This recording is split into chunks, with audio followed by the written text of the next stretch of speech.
juga saya sampaikan kepada. Baik, untuk selanjutnya langsung saja kelompok 4. Baik, terima kasih moderator. Nah, di sini kami dari kelompok 4 akan memaparkan teori-teori bentuk negara, macam-macam bentuk negara dan juga bentuk pemerintahan. Dan terkait dengan tadi saya sebutkan, terkait dengan teori-teori negara, macam-macam bentuk negara dan bentuk pemerintahan, dan juga relevansi dengan sistem ketatanegaraan Indonesia. Nah, untuk di teori-teori negara, teori bentuk negara telah berkembang sejak masa filsafat Yunani kuno hingga pemikiran modern. Plato dalam Politeia menilai bentuk negara ideal adalah dipimpin oleh unsur raja, sedangkan Aristoteles membedakan bentuk pemerintahan berdasarkan jumlah kuasa dan orientasi kepentingannya. Kemudian ada dalam teori modern, membagi bentuk negara menjadi kesatuan unitary state dan federal state. Sementara di Markuda dan bagian kanan menambahkan variasi seperti konfederasi dan negara supranasional dengan mempertimbangkan faktor sosiologis dan historis. Jadi bentuk negara kesatuan menempatkan kekuasaan tertinggi pada pemerintahan pusat, sedangkan negara federal membagi kewenangan antara pusat dan daerah secara otonom. Kemudian perbandingan teori klasik dan modern menunjukkan pergeseran dari aspek etika, kekuasaan menuju struktur kelembagaan, menegaskan bahwa bentuk negara menentukan kelompok pusat daerah, distribusi kekuasaan dan juga stabilitas politik suatu negara. Baik, saya lanjutkan. Yang selanjutnya itu macam-macam bentuk negara dan bentuk pemerintahan. Dalam literatur hukum tata negara dikenal 3 bentuk negara utama, yaitu pertama negara kesatuan, kedua negara federal, dan ketiga konfederasi. Negara kesatuan menempatkan kekuasaan tertinggi pada pemerintah pusat dengan ciri satu konstitusi, satu kepala negara, dan seragaman hukum seperti Indonesia, Jepang, dan Perancis. Negara federal memiliki kekuasaan antara pemerintah pusat dan negara bagian secara konstitusional, memberikan otonomi luas bagi daerah seperti di Amerika Serikat, Jerman, dan Malaysia. Adapun konfederasi merupakan perserikatan longgar antar negara berdaulat yang bekerja sama dalam urusan tertentu, namun tetap mempertahankan kedaulatan masing-masing, seperti konfederasi Swiss dan Uni Eropa. Sebagai bentuk modernnya, perbedaan ketiga bentuk ini mencerminkan cara suatu negara mengatur distribusi kekuasaan dan menjaga keseimbangan antara kesatuan nasional dan otonomi daerah. Selanjutnya, relevansi dengan sistem ketatanegaraan Indonesia. Teori-teori bentuk negara memiliki relevansi besar terhadap sistem ketatanegaraan Indonesia karena menjadi dasar dalam pengaturan pembagian kekuasaan antara pusat dan daerah. Indonesia menetapkan diri sebagai negara kesatuan dan berbentuk republik sebagaimana tercantum dalam pasal 1 ayat 1 Undang-Undang Dasar 1945 dengan prinsip desentralisasi melalui otonomi daerah sesuai pasal 18 Undang-Undang Daerah 1945. Pilihan bentuk kesatuan ini didasarkan pada karakteristik geografis dan sosial bangsa yang menjemuk serta pengalaman historis ketika bentuk federal 1949 sampai 1950 menimbulkan konflik kewenangan. Dalam bentuk pemerintahan republik dengan sistem presidensial, kedaulatan berada di tangan rakyat dan dijalankan menurut konstitusi menciptakan keseimbangan kekuasaan antara eksekutif, legislatif, dan yudikatif.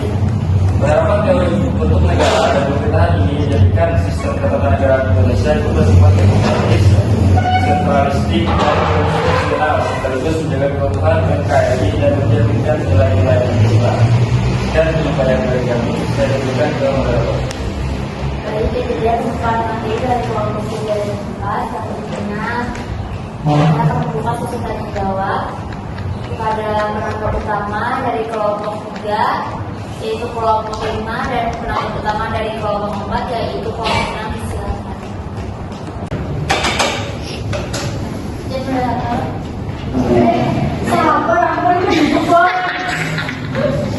Ya udah cut aja, nanti lu edit. Saya Latifah ingin bertanya kepada kelompok 5. Menurut Plato dan Aristoteles, negara ideal harus dijalankan berdasarkan nilai moral dan kepentingan bersama. Nah, bagaimana pandangan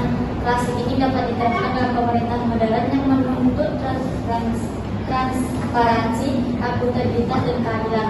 Itu saja, terima kasih.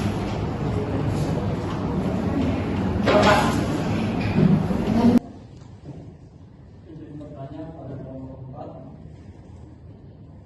Dalam kerangka dari pembangunan, bagaimana pendekatan struktural menjelaskan transformasi ekonomi dengan yang dibutuhkan agar negara berkembang bisa mencapai pertumbuhan yang inklusif. Itu saja, terima kasih. Saya dari Mata 5 sebagai penanggap umum kelompok 4 juga bertanya, Republik dengan sistem presidensial menuntut legitimasi kuat dari rakyat melalui pemilihan umum. Menurut pemateri, apakah kualitas demokrasi di Indonesia sudah mencerminkan kedaulatan rakyat yang sejati atau masih sebatas formalitas prosedural? Terima kasih.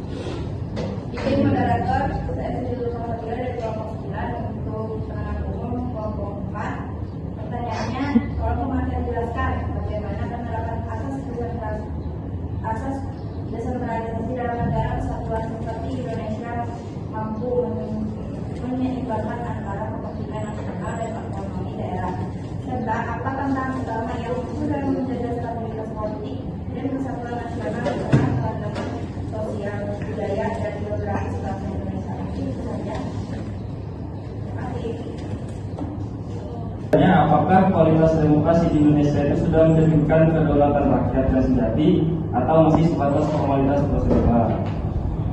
Kalau kita menilai kualitas demokrasi Indonesia dalam konteks sistem presidensial yang menuntut legitimasi kuat dari rakyat, maka jawabannya masih bersifat paradoksal.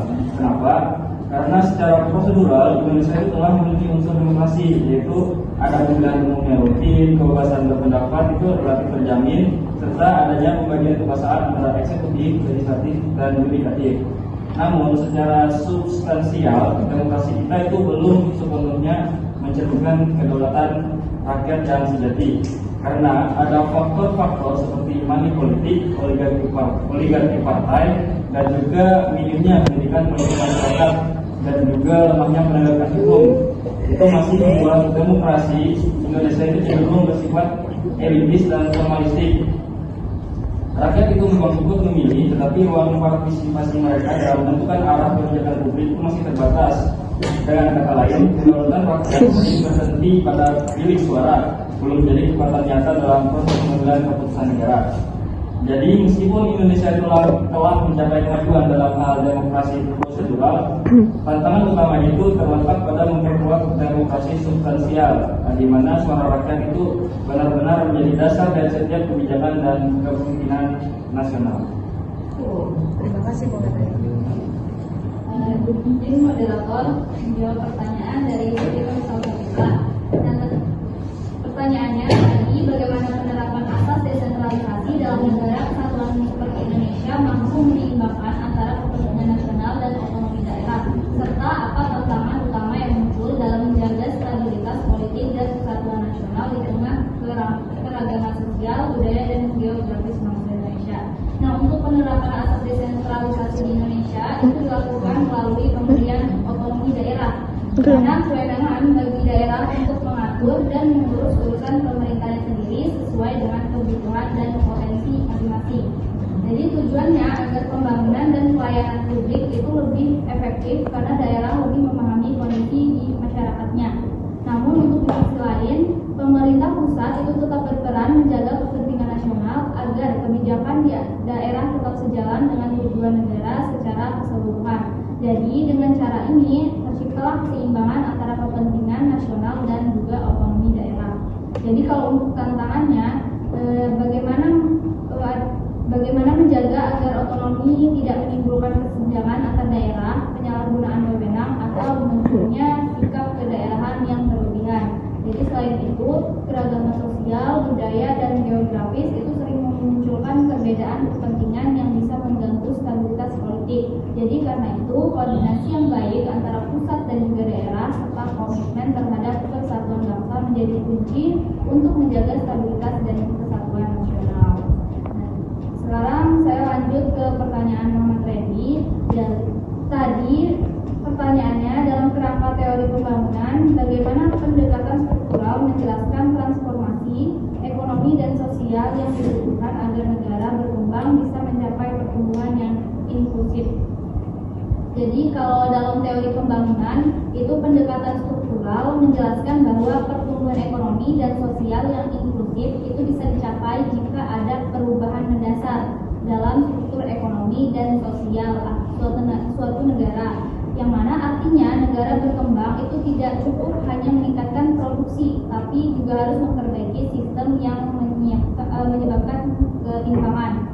Kemudian pendekatan ini menekankan pentingnya pemerataan akses terhadap sumber daya, semacam pendidikan, tanah, dan modal agar masyarakat miskin itu juga bisa ikut berpartisipasi dalam pembangunan.